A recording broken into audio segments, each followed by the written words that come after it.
예, 안녕하세요. H채널의 한창훈입니다. 반갑습니다. 2018년도 12월 11일 비트코인 및 암호화폐 시황방송 1부를 시작하겠습니다.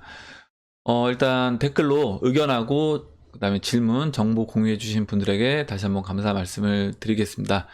1부는 이제 여러분들이 써주신 댓글을 이제 읽고 제가 그 부분에 대해서 제 이제 개인적인 생각하고 이제 의견을 말씀드리는 순서로 진행을 하고요. 그럼 바로 진행을 하겠습니다. 먼저 무지님이 질문을 해주셨어요. 예, 읽어볼게요. 코인베이스가 4가지 토큰을 상장한다고 밝혔는데요. 다음 토큰들을 보면 사실상 인지도도 많이 떨어진 것들입니다. 시빅, 디스트릭트, 룸 네트워크, 디스트럴랜드. 코인베이스의 죄송합니다. 코인베이스의 상장 기준은 뭘까요? 그리고 갑자기 30여 개의 암호화폐를 검토하고 상장하겠다고 하네요. 그 중에는 시총 상위 종목들이 있긴 합니다만 왜 느닷없이 막무가내로 상장에 열을 올리는지요? 누구는 그럽니다. 코인베이스의 상장발은 이제 미미하다고 굳이 목맬 필요가 없다고요.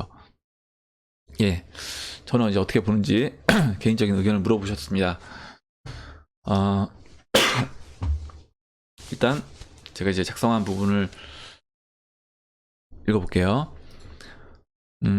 어제 이제 이 상장된다고 했던 그 시빅하고 디스트릭트, 룸하고 이제 디스트럴랜드가 만화가 어제 이제 보면 조금씩 다른 코인들에 비해서 상승을 좀 더 하긴 했습니다. 이 상장 영향을 받은 거죠. 그렇게 했고, 그 다음에 일단 코인베이스는 2012년에 설립되고 미국 샌프란시스코에 본사를 두고 미국에서 가장 큰 가상화폐 거래소였던 이제 지닥스, 이 이름이 바뀌었습니다. 올 6월달에 지금 코인베이스 프로로 바뀌었죠. 그리고 사용자가 1,300만 명이 넘는다고 하니까 저는 이제 영향력이 없다고는 볼 수 없다. 예, 영향력이 있는 거죠. 그래서 이제 어떻게 보면 코인베이스에 상장한다라고 했을 때 그 가격적으로 영향을 받는 것이기도 하고요. 제가 이제 관련된 기사를 하나 이제 보여드릴게요. 뭐냐면 10월 12일 날 코인데스크에 이제 올라왔던 기사인데, 코인베이스 상장 정책을 개편한다. 취급 코인을 대폭 늘린다고 이렇게 얘기를 했습니다. 새로운 이제 상장 정책을 보면 이제 누구나 온라인으로 코인베이스의 디지털 자산 자격 요건에 따라 암호화폐 상장 심사를 신청할 수 있다. 심사를 통과한 암호화폐는 상장 절차를 밟는데 모든 고객에게 즉시 공개되지는 않을 수도 있다. 코인베이스가 모든 자산을 한 번에 전 세계에 상장하는 기존 방식 대신 앞으로는 사법 관할권에 따라 상장 시점을 조율할 계획이기 때문이다. 이렇게 얘기를 했습니다. 코인베이스의 이제 최고 기술 책임자 CTO 발라지 스리비 바산은 새로운 상장 정책으로 디지털 자산 개발자들에게 적극적으로 다가가고 있다고 밝혔다. 밝히며 코인베이스가 가장 처음 상장한 암호화폐인 비트코인과 이더리움 상시자를 언급했다. 이렇게 얘기를 했습니다. 했고, 그 다음에 이제 보시면 코인베이스는 암호화폐 심사 수수료를 받으며 또 승인된 암호화폐가 상장될 때 별도의 수수료를 받는답니다. 그리고 이름이 어려운데 스리니 바사는 정확한 수수료 액수를 밝히지 않았지만 과도하지 않은 수준이 될 것이라고 말했다. 또 암호화폐 심사 수수료는 스팸을 걸러내는 수단일 뿐이고 상장 수수료의 실사 비용도 포함된다며 우리는 절대로 새로운 자산을 상장하는데 걸림돌이 되고 싶지는 않다라고 덧붙였습니다. 그러면서 이제 가장 우선이 되는 조건을 얘기를 했는데, 일단 고객의 수요라는 거예요. 그러니까 고객이 요구를 하면, 거래소에 있는 고객들이 요구를 하면 상장을 검토한다라는 겁니다. 법적으로 일단 문제가 없는가, 그리고 기술적으로 안전하고 창의적인가, 그리고 고객이 원하는가, 이렇게 세 가지를 보고 상장을 한다라고 합니다. 그래서 이제 앞으로는 좀 그 각 나라의 규제에 맞게끔 해서 규제 허용되는 한 최대한 이제 고객이 원하면 그런 코인들을 상장을 할 수 있도록 하겠다라고 얘기를 했고, 그러면서 이렇게 상장 종목 수가 늘어나는 건데, 결국에 이 이제 암호화폐 지금 요즘 최근에 또 암호화폐 가격이 계속 빠지니까 이제 암호화폐를 안 좋게 보시는 분들이 야 그거 봐라, 이거 결국에 영원으로 가지 않냐, 계단식 하락 나오지 않냐, 이런 식으로 얘기를 하시고, 또 이런 분들도 있을 거예요. 아마 암호화폐에 확신을 갖고 들어왔다가 본인이 이제 팔았으면 팔고 나서 오르면은 이제 배 아프잖아요. 그래서 어떻게 보면 그런 부분 때문에 일부러 좀 악의적인 댓글을 포워드성 글을 쓰시는 분들도 저는 이제 있는 걸로 알고 있습니다. 물론 다 그렇진 않겠지만, 그러면, 근데 이제 내가 팔고 나갔다고 하더라도 저는 팔고 나갔으면, 사실 그런 좀 비생산적인 일에는 좀 에너지를 안 쓰시는 게 좋다. 아니면 내가 싸게 받기 위해서, 싸게 사기 위해서 일부러 사람들이 더 팔게끔 만든다? 이런 댓글을 내가 써서 그런 거는 저는 진짜 안 하셨으면 좋겠어요. 혹시 그런 분들이 있다라고 하시면 그런 좀 나쁜 생각은 안 하시는 게 저는 좋지 않겠나.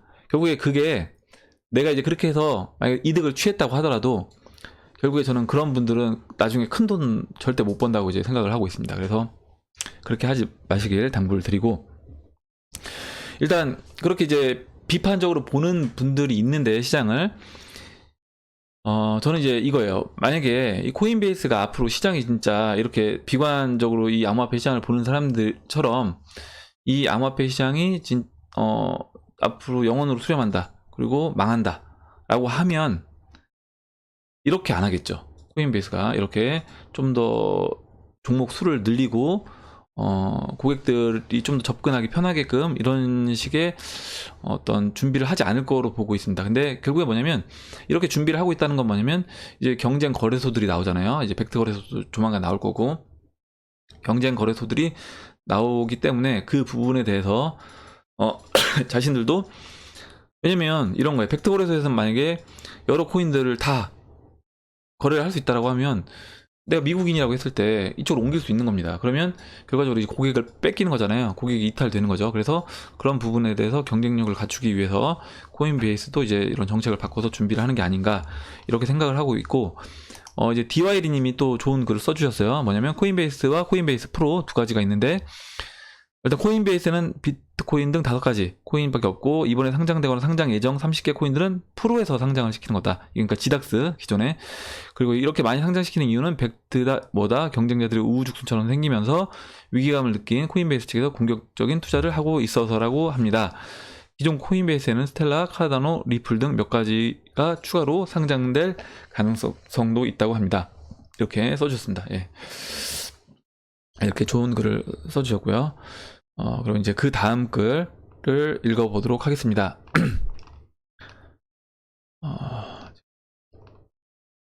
지금 그 다음에 그 사뮤엘님이, 제가 어제 그 트럼프 탄핵 절차 불가피한 기사 내용을 이제 제가 보여드렸습니다. 그래서 그 부분에 대해서 이제 좀 알고 계신 내용들을 써주셨어요. 그래서 이제 여러분들 같이 제가 읽어드리면 도움이 될 것 같아서 읽어드리도록 하겠습니다. 왜냐면 이제 안 보신 분들이 있으실 것 같아서. 정치적인 문제가 아니라 트럼프의 탄핵 사건 등은 투자에 영향을 끼치고 간과해서는 안 된다는 말씀에는 전적으로 동의합니다. 악성 포워드라도 이슈가 되면 시장에 영향을 주기 때문에 매매에 고려해야 한다고 생각합니다.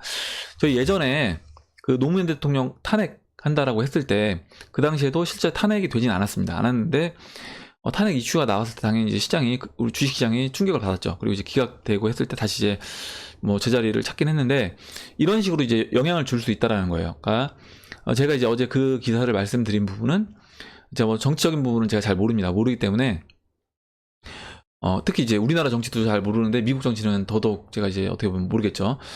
근데 그런 부분에 대해서 만약에 탄핵이 어떤 하원수가 이제 민주당이 이제 장악을 한 상태이기 때문에 일단 탄핵 절차에 들어간다라는 기사만 나와도 실제 탄핵으로 이루어지지 않는다고 하더라도 이런 금융시장들은 타격을 받을 수밖에 없다. 그래서 그 부분에 대해서 저는 이제 조심하라고 말씀을 드린 거고, 지금 이제 그 트럼프 탄핵 관련된 내용에 대해서 사뮤엘님이 내용을 써주셨어요. 좀 읽어볼게요. 트럼프 탄핵과 관련된 내용의 진실에 관해서 이제 전해주신대요. 정치적인 이념을 떠나서 말씀드리면 전 세계 주요 언론의 부패는 정치적인 부패 수준을 넘어선 지 오래되었습니다. 이거 우리나라도 마찬가지죠. 트럼프의 최근 트위터를 보면 클린턴 부부와 오바마까지 기소시킬 수 있는 카드를 트럼프가 쥐고 있습니다. 러시아 엑스파일의 경우 100% 날조된 것, 이미 밝혀진 내용임을 근거로 민주당 지지층의 FBI가 법원에서 감청을 허락받아 트럼프를 도청하였고, 그 내용을 트럼프 대통령이 알게 되었고, 감청에 관한 기밀 문건을 언제 해제하여 발표할지를 트럼프가 고심 중이라고 합니다. 이건 이제 변호인의 뭐 정치적인 상황을 고려해서 연기를 하자고 했다고 해요.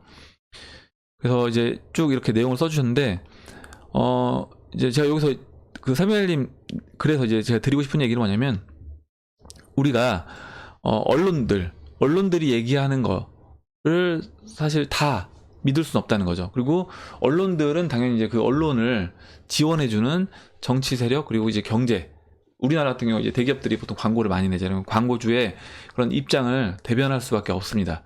그래서 언론에서 어떤 모 대기업에 대해서 좀 좋은 기사가 나왔다고 하고 아니면 그 모 대기업의 무슨 회장이라든가 이런 사람들의 어떤 좋은 기사들을 막 선행 이런 걸 나왔다고 했을 때 우리가 그 부분을 보고 그거를 고지고대로 그대로 받아들이면 안 된다.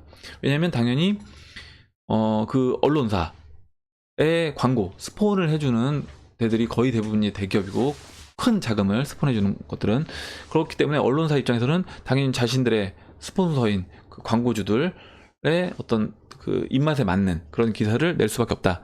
지금 이 정치적인 부분도 마찬가지로 그렇게 이제 어떻게 보면 봐야 된다라고 이제 사무엘님이 써주신 겁니다. 이 부분을 이제 안 읽어보신 분들이 계시면 한번 읽어보시면 괜찮을 것 같아요. 그리고 그 다음 읽어보겠습니다. 데이비드 킴님이 이제 써주셨는데요. 방송 애청자시래요. 거래소 이용을 하는데 코인 지갑으로 옮겨놓는 게 좋은지요? 아니면 거래소 이용 코인 지갑 장단점에 대해 또는 코인 지갑 추천이나 이용 방법도 자세히 알려주시면 감사하겠습니다. 이렇게 써주셨습니다. 일단 지금 앞으로 나오는 거래소들 같은 경우는 지금 기존에 있는 거래소들도 물론 이제 보안 관련된 문제를 더 많이 신경을 쓰고 있어요. 해킹 관련돼서. 왜냐면 해킹 관련돼서 타격을 받으면 그 이미지 타격 또한 크고 실제 고객이 이탈이 되기 때문에 신경을 쓸 수밖에 없습니다. 그래서 그런 부분에 대해서 어느 정도 이제 거래소들이 예전보다는 많이 좀 개선이 됐다. 보안 부분에 대해서 그리고 앞으로 이제 뭐 벡트라든가 다른 이제 거래소들 추가적으로 나올 거래소들 같은 경우도 기관들 자금을 받기 위해서 이런 보관 서비스에 대해서 특별히 더 신경을 쓰고 있습니다. 그래서 이제 그런 부분들은 앞으로 저는 더 개선될 거라고 보고 있고 일단은 지금 거래소를 내가 믿을 수 없다라고 하면 레저 지갑을 쓸 수 있는데 레저 지갑도 결과적으로는 개인이 관리를 잘 하셔야 돼요. 개인이 관리를 잘 하셔야 된다. 그리고 그 보안에 대해서 왜냐면 레저 지갑도 이제 그 레저 지갑 그 키가 있습니다. 보안 키가 그렇기 때문에 그런 부분에 대해서 그것 또한 또 관리를 또 하셔야 되는 거예요.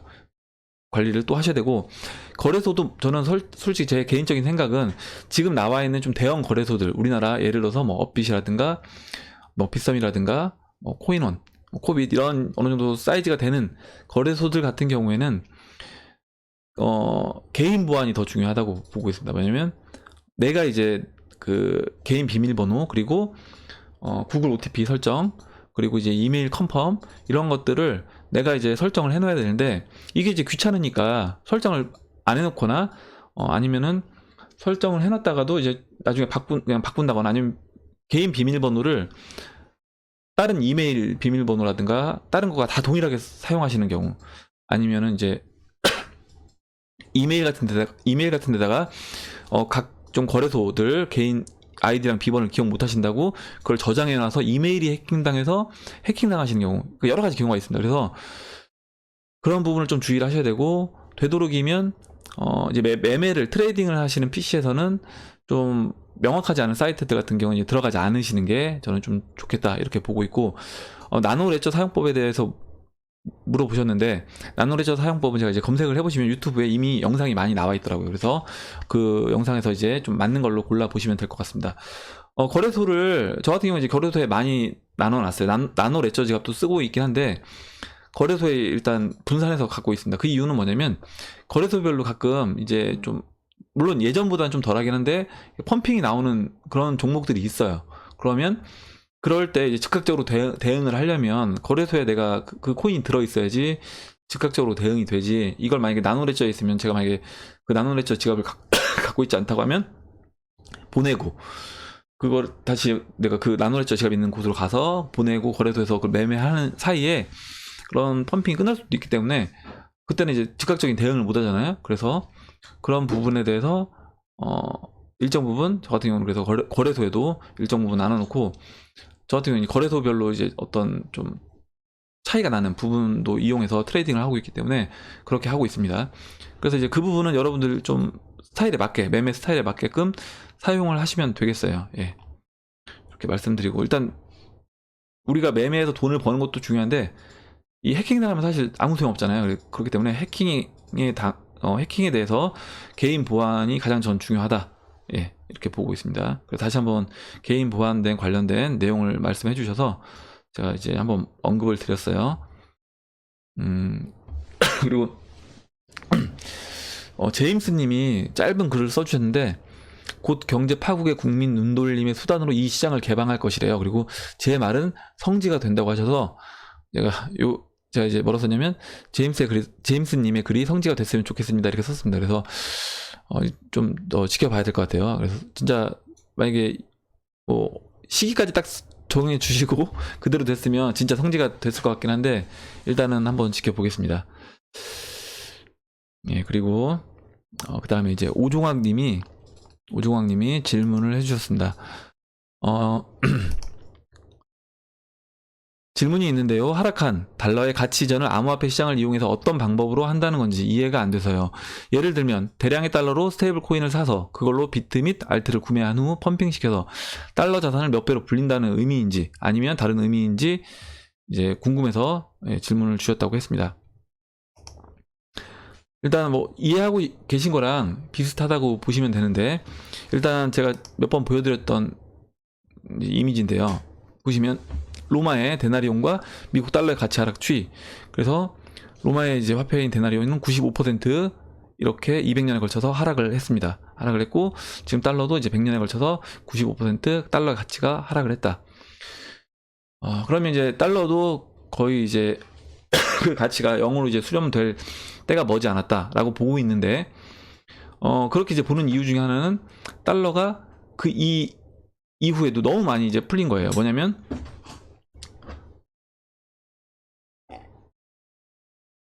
2008년도에 이제 금융위기가 있은 이후에 그 금융위기를 모면하기 위해서 어떻게 보면 전 세계적으로 그냥 암묵적으로 합의를 한 거죠. 달러를 양적 완화를 하는 것에 있어서. 그래서 이렇게 양적 완화를 세 차례에 걸쳐서 하면서 달러량이 거의 4배에서 5배 가량 더 많은 달러량이 풀렸습니다. 200년 동안 풀렸던 달러량보다 더 많은 달러량이 이제 풀린 거예요.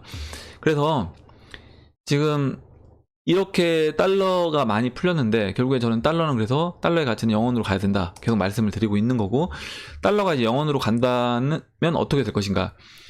지금 전 세계 자산들이 이제 큰 상승을 했습니다. 특히 이제 부동산 시장이 2018년 한 해 동안 보시면 뭐 호주라든가 캐나다, 뭐 미국도 마찬가지고요.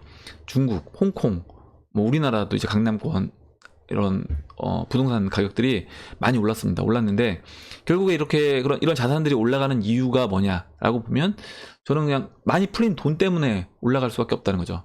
돈이 많이 풀렸으니까 그 많이 풀린 돈이 이런 자산으로 이제 이동이 되면서 그 자산의 가격을 끌어올리는 겁니다. 자산의 가격들을 끌어올리는 거고, 결국에 만약 그 자산의 가치가 고정되어 있다고 하더라도 그 자산을 평가하는 원, 달러, 뭐 엔, 위안 이런 화폐가 많이 풀리게 될수록 그 자산의 가치는 상대적으로 올라갈 수밖에 없다. 제가 계속 보여드리는 베네수엘라의 주식시장이 특히 그런 거죠. 베네수엘라 주식시장이 지금 뭐 완전 피크를 찍고 있어요. 피크를 찍고 있는데, 실제 이 경제 상황이 베네수엘라가 좋아서 이렇게 주식시장이 상승하는 것이냐? 아니라는 거죠. 그 베네수엘라 주식시장을 평가하는 베네수엘라 화폐 볼리바르의 가치가 0원으로 급격히 수렴을 하면서 베네수엘라 주식시장이 급등하는 것처럼 보여지는 겁니다. 급등하는 것처럼 보여지는 거고, 아르헨티나도 주식시장이 지금 계속 전고점을 넘어가서 계속 올라가고 있는데, 아르헨티나도 마찬가지예요. 이미 하이퍼 인플레이션으로 갔다라고 보고 있는 거예요. 아르헨티나도 결과적으로 지금 그냥 아르헨티나 중앙은행에서 발행하는 돈으로 자기네들 자산 시장을 끌어올리고 있기 때문에, 그렇기 때문에 그 돈의 가치는 영원으로 수렴되는 과정에서 그 주식시장이 급격히 올라가는 것처럼 보여지는 거다. 실제 그 주식시장의 가치가 올라간다라기보다는. 그렇다라고 하면 저는 이 비트코인도 마찬가지라는 거예요. 그러니까 물론 비트코인 같은 경우는 2100만 개로 발행 개수가 정해져 있습니다. 정해져 있고, 당연히 이제 우리가 가격을 결정하는 거는 수요와 공급이에요. 그러니까 수요가 많아지면 당연히 이제 가격은 상승할 수밖에 없습니다. 공급에 비해서. 그래서 이때 제가 많이 보는 게, 물론 암호화폐 비관론자들은 또 뭐 올라갈 이유가 뭐가 있냐라고 얘기하시겠지만, 저는 이제 올라갈 이유는 이 암호화폐를 사용하는 생태계가 커지면서 유저가 많아지면 많아질수록 이거는 수요가 늘어나는 것이기 때문에 올라갈 수밖에 없다라고 보고 있는 것이고요. 지금 이 보시면 이 비트코인 가격이 뭐 지금 빠지고 있는데, 잠시만요. 네. 가격이 이제 이렇게 쭉 올랐습니다. 2011년도부터 해서 쭉 상승을 했어요. 상승을 했는데 이 결국에 비트코인을 평가하는 기준이 달러가 있을 때, 달러의 가치가 영원으로 수렴한다라고 하면 비트코인의 가치는 자연스럽게 올라갈 수밖에 없다. 우리가 보이는 비트코인의 가치는 올라가는 것처럼 이제 보여지는 거죠. 아까 얘기했던 베네수엘라의 주식시장이 올라가는 것처럼 비트코인도 상대적으로 이제 올라가는 것으로 보여진다라고 보고 있습니다. 그래서 이제 그런 의미인 거고, 좀 더 제가 작성한 글을 읽어보면, 주식시장과 부동산 시장의 상승은 어떻게 보면 우리가 사용하고 있는 화폐의 가치가 그만큼 떨어진 것이라고도 볼 수 있습니다. 지금 벡트, 미국에 그리고 이제 유럽에 그 에너지 관련된 자산들을 다 디지털화 시키겠다는 그 또 벡트, 이건 VAKT죠. 각종 투자은행 등은 여러 가지 이제 자산들을 다 디지털화 시키려고 하고 있습니다. 그럼 달러 가치가 암호화폐 시장으로 이전된다는 의미 또한, 저는 비트코인도 이제 USD 달러에서 비트코인의 희소성으로 인해 비트코인이 상승하는 것도 있지만, 분모에 있는 이 달러의 가치가 떨어짐으로써 비트코인이 상승한다고 보시면 될 것 같습니다. 그리고 이제 앞으로 많은 암호화폐들은 이런 여러 가지 자산들의 가치들을 담아낼 것이고, 지금 스팀 같은 경우 보면 우리가 만들어내는 컨텐츠도 그거를 가치를 담아내고 있는 거예요. 그 컨텐츠의 가치를 우리 그 스팀을 이용하는 유저들이 가치 평가를 하고 거기에 가치를 매겨서 실제 그 컨텐츠의 가치를 스팀으로서 이제 표현하는 거죠. 다양한 암호화폐들이 자산들을 다 담아내게 되면 여러 가지 자산들입니다. 이건 뭐 데이터가 될 수도 있고 실제 실물 자산이 될 수도 있는 거예요. 그러니까 예를 들어서 나의 아니면 여러분들의 어떤 건강 기록 관련된 것도 하나의 돈이 되는 겁니다. 그래서 메디블록이 이제 그런 걸 어떻게 보면 이용해서 돈을 벌겠다고 하는 그런, 그 담아내겠다고 하는 그런 코인인 거고요.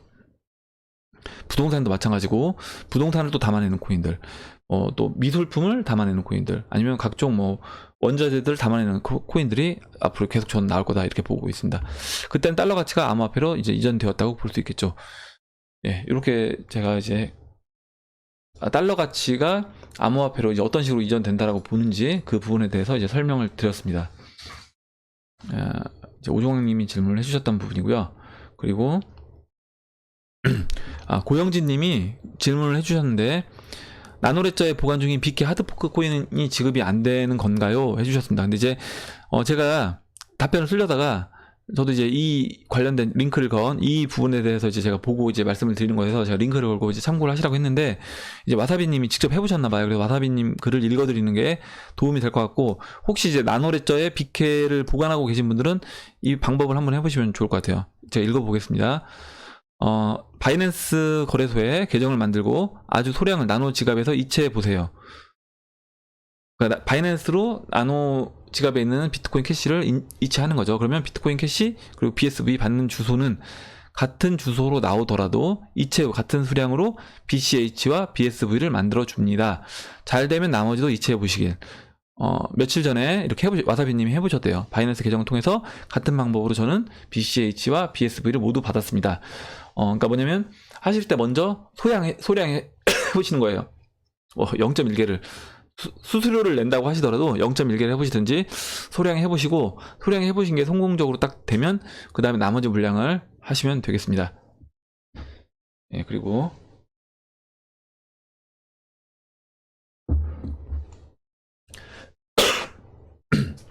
그 다음 글을 이제 읽어드리도록 하겠습니다. 푸드이터님이 글을 써주셨는데요. 갑자기 궁금해졌는데 지금도 1%의 고래 세력들이 90% 이상의 코인들을 들고 있는데 코인으로 돈이 몰릴수록 그 1%의 사람들이 총 코인 시장에서 가지는 영향력이 더 커지는 건 아닌가요? 그럼 더 그 사람들에 의해 휘청일 수 있는 건 아닌가요? 이렇게 써주셨습니다. 죄송합니다. 일단 그리고 피터 와이님이 글을 써주셨는데 어차피 세력들이 가져갈 수밖에 없고 그 위에서 놀아날 수밖에 없어요. 우리는 그냥 개미들끼리 경쟁해서 다른 개미들보다 빠르게 선취해야 하는 방법밖에 없습니다. 라고 이제 피터 와이님이 써주셨고 저도 이 말씀에 이제 동의를 합니다. 뭐냐면 지금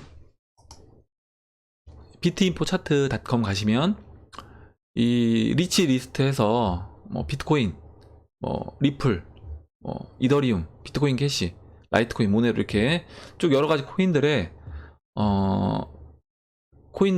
이제 분포도, 배포도를 이렇게 나와 있습니다. 그래서 보시면 비트코인 같은 경우는 99%의 물량을 10%의 주소들이 갖고 있는 거예요. 네, 그리고 95%는 3%가 갖고 있는 거예요. 95%의 비트코인을 3%, 상위 3%가 갖고 있는 겁니다. 이렇게 이제 부가 그러니까 완전 한쪽으로 이렇게 몰려 있는 것처럼 보이잖아요. 근데 우리가 살고 있는 이 현실 세계는 어떠냐? 상위 1%가 하위 99%가 갖고 있는 부보다 2015년에 역전을 했습니다. 더 많이 갖고 있어요. 그러니까 상위 1%가 나머지 99%가 갖고 있는 부보다 훨씬 더 많은 양의 부를 가지고 있다라고 보고 있고, 이미 그러니까 우리 현실 세계도 저는 그렇다는 거죠. 현실 세계도 이 빈부차는 계속 심해지고 있다.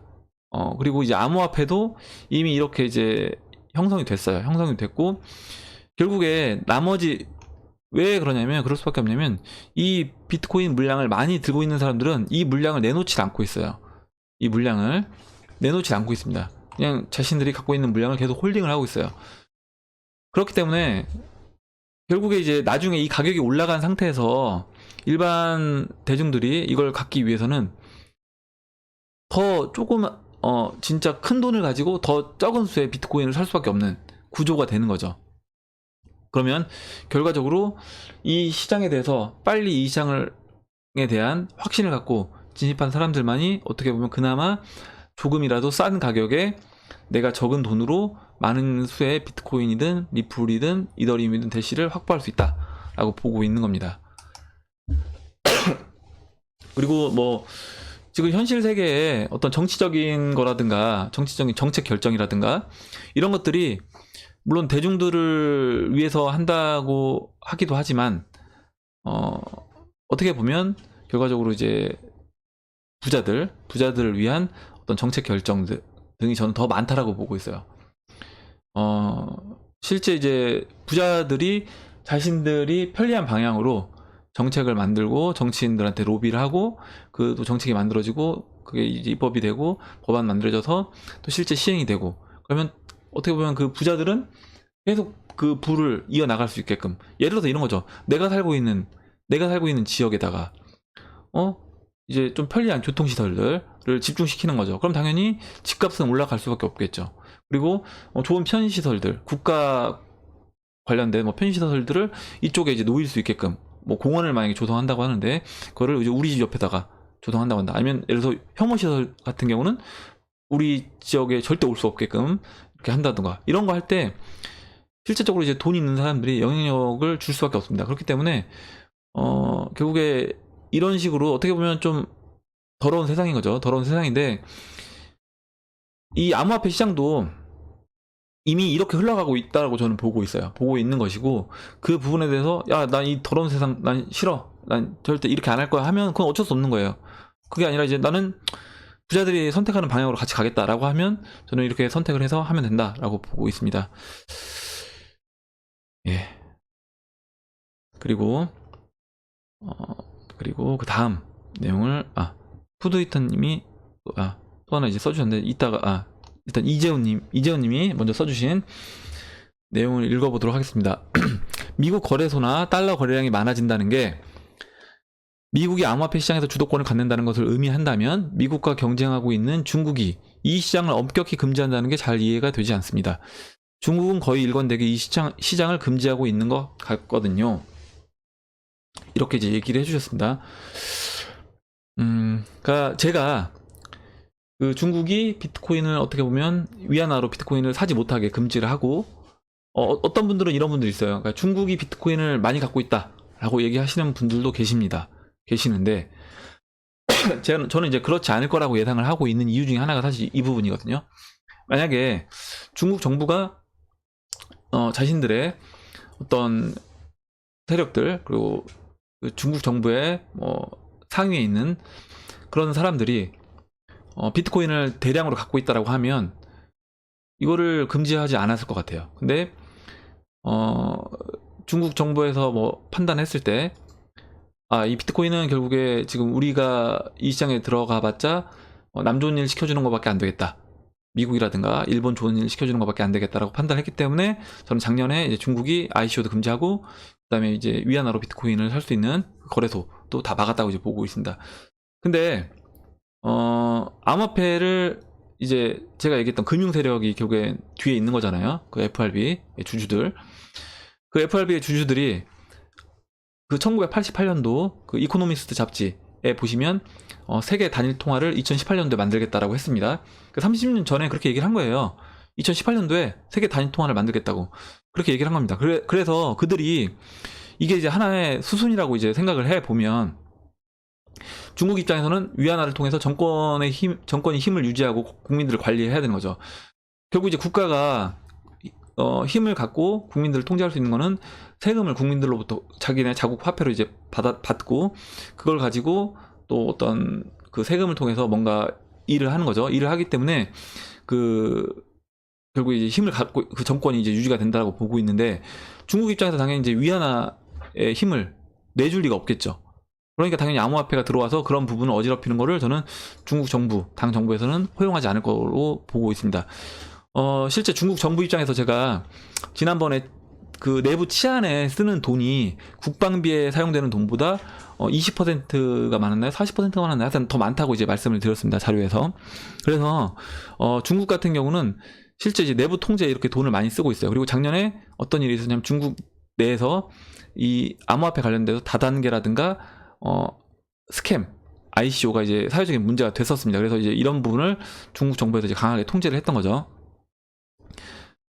근데 이제 보시면 지금 제가 그 달러 대 위안화 차트를 계속 보여드리면 위안화가 계속 이제 위협을 받고 있는 상황이고 중국 내 이제 그 위험 신호들이 이제 계속 나오고 있어요. 중국 내 이제 회사채라든가 지방 부채라든가 그리고 이제 개인 가계 부채들이 문제가 되고 있습니다. 그래서 결과적으로 이 중국이 지금 이 위안화가 완전히 강달러로 가는 거를 막고 있는 거, 인민은행을 통해서 막고 있는 거는 누가 과연 이거를 지금 이렇게 하고 있을 것인가.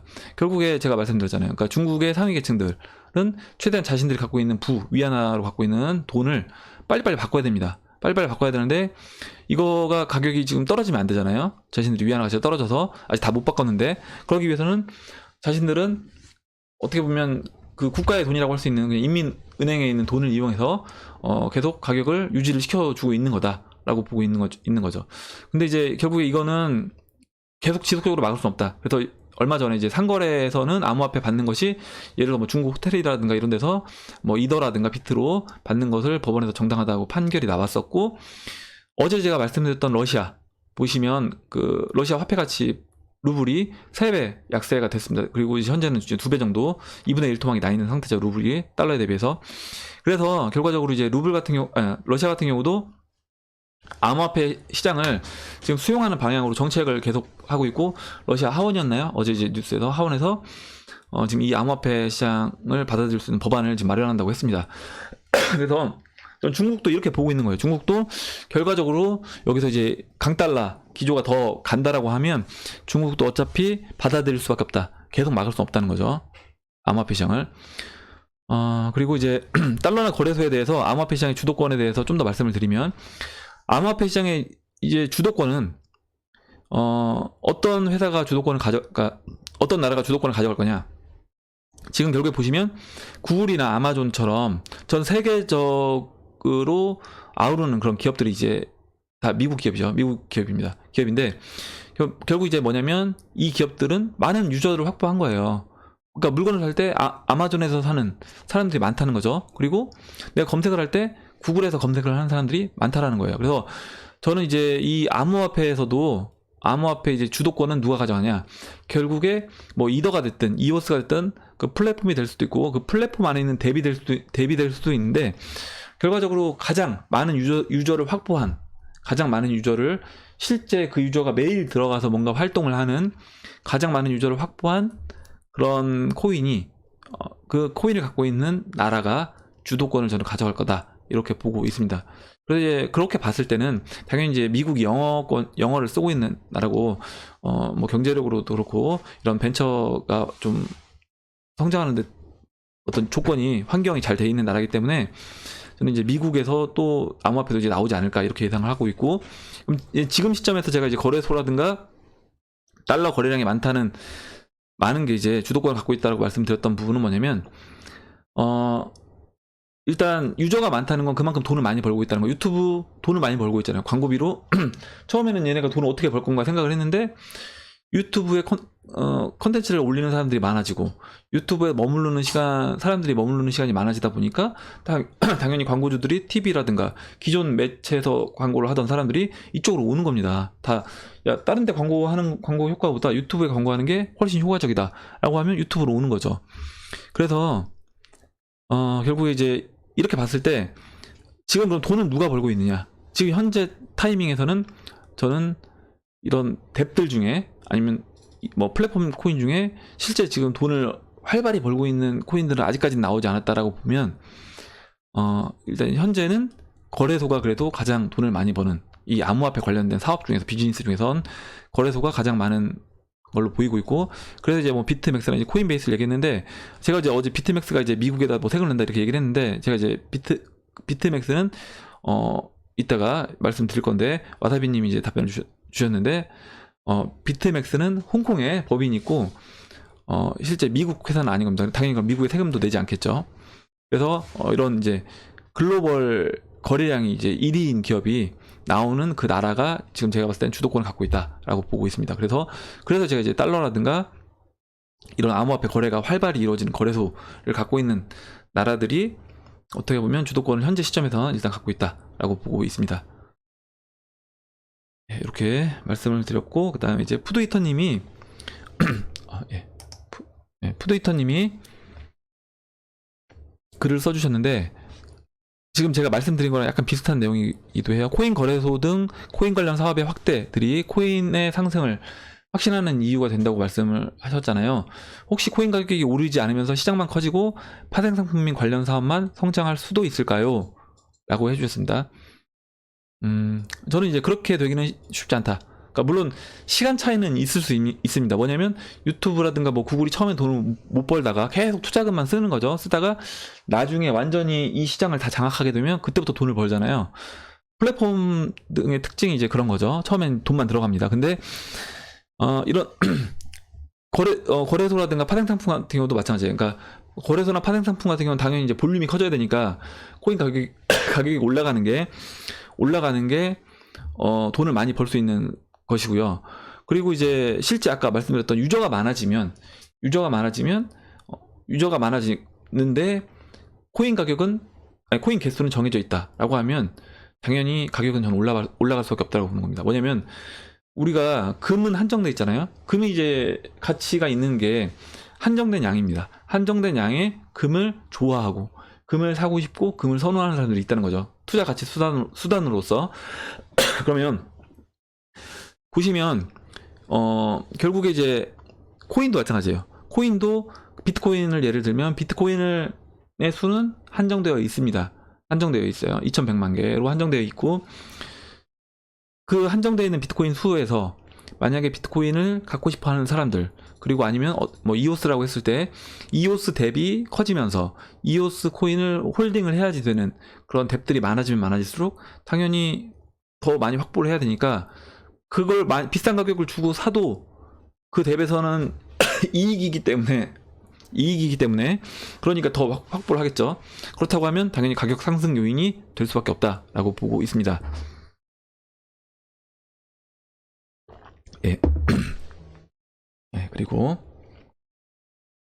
마지막으로 그리고 이제 뭐 이제 희망으로 그만 돌리시라고 HB님이 계단식 하락으로 세력들 돈 다 빼먹고 먹튀 하는 거다 라고 얘기를 하셨고, 뭐 또 가상화폐가 오를 거라고 믿는 애들은 진작에 스스로 질문을 해봐야 된다. 가상화폐가 오를 이유, 내릴 이유가 있는데 스스로 행복회로 돌려가며 후자를 외면하고 전자만 보고 있는 건 아닌지 생각해 봐야 한다 라고 얘기를 해주셨습니다. 예, 이거는 저 충분히 생각을 해봤고, 제가 생각을 해봤을 때 저는 이제 물론 빠질 이유도 있어요. 빠질 이유도 있는데 올라갈 이유가 있겠죠. 그러니까 당연히 시장에서는 누군가는 매수를 하고 있고, 누군가는 지금 이 순간에도 누군가는 시장에서 매도를 하고 있는 거라고 보고 있습니다. 당연히 매수를 하는 사람이 무조건 이거 $1,500 갈 건데 매수를 하겠어요? 당연히 올라갈 걸 예상하니까 매수를 하는 겁니다. 이 가격에서. 그렇기 때문에 저는 시장에서 이거는 올라갈지 내려갈지는 결국 시장이 평가를 해줄 거다. 결국 시장이 평가를 해줄 거다. 이렇게 보고 있습니다. 그리고 이제 어제 말씀드렸던 것처럼 희망회로 돌리는 게 아니라, 저는 이제 제가 이렇게 이 시장에 대해서 뭐 이런 기관들 들어오는 거, 그리고 큰 돈의 흐름들, 달러 가치가 이렇게 빠지고, 이런 여러 가지 제가 뭐 하나만 보고 있는 게, 이렇게 제가 지금 암호화폐 투자하는 게 아니라 주식시장, 그리고 뭐 채권시장, 그리고 발행된 달러의 양, 그리고 뭐 지금 각 나라의 이제 부채들, 실제 뭐 인플레이션이 일어나고 있는 나라들, 여러 상황들을 다 이제 모니터링을 하면서 지켜보고 있고, 그러면서 이 암호화폐 시장으로 과연 돈이 들어올 수 있는지에 대해서 저도 다 검토를 하고 있는 거예요. 기관들이 진짜 준비를 하고 들어오고 있는지, 얘네들이 말만 이렇게 하고 실제 돈을 안 넣는지가 아니라, 중요한 건 뭐냐면 말로 빠진다가 아니라 실제 돈을 넣냐가 중요한 겁니다. 그러니까 기관들이 예를 들어서 뭐 코인베이스를 뭐 얼마 주고 샀다, 아니면 뭐 서클을 인수했다, 골드만삭스가 서클을 얼마 주고 인수했다, 뭐 서클이 어디죠, 폴로닉스를 또 돈을 얼마 주고 인수했다. 실제 돈을 지불한 거잖아요. 돈을 지불하고 산 겁니다. 그 거래소를. 어제 제가 이제 뭐 일본 거래소 뭐 160억 원 주고 샀다고 말씀드렸잖아요. 그 돈을 진짜 160억 주고 산 거예요. 실제 돈이 이렇게 왔다 갔다 하는 게 중요한 거지, 돈도 안 넣고 올라갈 거야, 이건 아니라는 거죠. 근데 기관들이 실제 돈을 넣고 있는 게 보이고 있다는 거죠, 저는. 그래서 제가 이 시장이 저는 갈 수 있다라고 보는 겁니다. 만약에 돈도 하나도 안 넣고 기관들이 준비도 아무것도 안 하고 있으면서 야 갈 거야 얘기하면 저도 안 믿겠죠, 당연히. 근데 그런 부분에서 돈이 들어가고 있는 게 보이기 때문에, 그리고 거시적으로도 돈이 이렇게 움직이고 있는 게 보이기 때문에 제가 그 부분을 말씀을 드리는 겁니다. 그러니까 이렇게 떨어질 거라고 생각하시는 분들도 그 부분에서 이제 고민을 하시면 될 것 같아요. 그리고 이제 마지막으로 제가 어제 잘못 말씀드린 부분에 대해서 이제 와사비님이 팩트 체크를 해주셨어요. 뭐냐면, 제가 이제 비트맥스에 대해서 좀 더 확인할 부분이 있다. 뭐냐면, 비트맥스는 미국에 세금을 내는 기업이 아닌 것으로 알고 있는데 한 번 더 확인해 보세요. 이렇게 얘기를 해주시고, 비트맥스 내용을 써주셨습니다. 그래서 미국과 캐나다 시민은 거래할 수 없다고 되어 있습니다. 미국에 세금을 내는 기업이라면 당연히 미국 시민에게 허가를 안 해줄 리가 없을 것이라고 생각됩니다.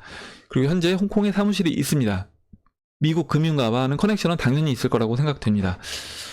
그리고 이제 미국 CNBC에서 항상 인터뷰를 많이 하더라고요. 이렇게 써주셨습니다. 그래서 제가 보니까 이제 홍콩에 사무실은 있고, 비트맥스 이제 들어가서 확인을 해보니까,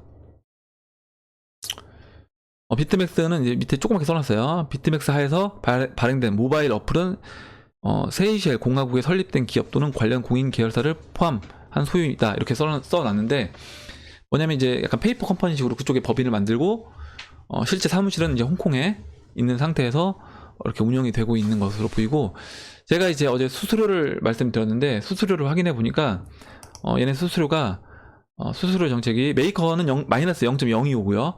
테이커는 0.075예요. 그렇기 때문에 평균은 0.05인 겁니다. 그래서 얘네가 만약에 어제 제가 1조 달러라고 했잖아요, 연간. 그러면 1000조.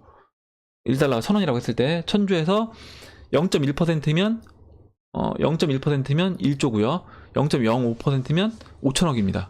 그럼 얘네가 수수료로 5천억을 벌었다는 거예요. 왜냐면 메이커한테는 주었고 테이커한테는 0.07을 받았기 때문에 테이커는 이렇게 호가에 있는 거를 잡아 먹는 사람을 테이커라고 하고, 혹시 메이커는 뭐냐면 그냥 매도를 깔아놓은 사람들 이제 메이커라고 합니다. 그래서 메이커는 이제 시장에 유동성을 공급해줬기 때문에 오히려 수수료를 주는 거죠. 그리고 테이커는 시장의 이제 유동성을 이제 어떻게 보면 먹어간 거기 때문에 자기가, 그래서 이제 테이커한테 좀 더 비싼 수수료를 매기고 있다. 평균적으로는 0.05다. 이렇게 보시면 되겠습니다.